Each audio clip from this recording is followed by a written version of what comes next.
மண்டைதீவு கடலில் படுகொலை செய்யப்பட்ட 31 மீனவர்களின் 38வது ஆண்டு நினைவு தின நிகழ்வு நேற்று யாழ்ப்பாணத்தில் அனுஷ்டிக்கப்பட்டது.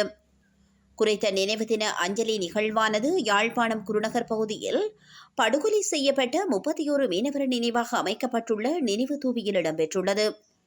இந்த அஞ்சலி நிகழ்வில் படுகொலை செய்யப்பட்ட மீனவர்களின் உறவினர்கள், கிறிஸ்தவ மத குருமார்கள், பொதுமக்கள் என பலரும் கலந்து கொண்டும் கொல்லப்பட்ட மீனவர்களுக்காக வழிபாடுகளில் ஈடுபட்டதுடன் அவர்களுக்கு அஞ்சலியும் செலுத்தினர். 1986ஆம் ஆண்டு ஜூன் மாதம் 10ஆம் தேதி குருநகர் இறங்குதுறையில் இருந்து கடல் தொழிலுக்கு சென்ற மீனவர்கள் 31 பேரும் மண்டைதீவு கடலில் வைத்து கடற்படையினரால் படுகொலை செய்யப்பட்டிருந்தமை குறிப்பிடத்தக்கதாகும்.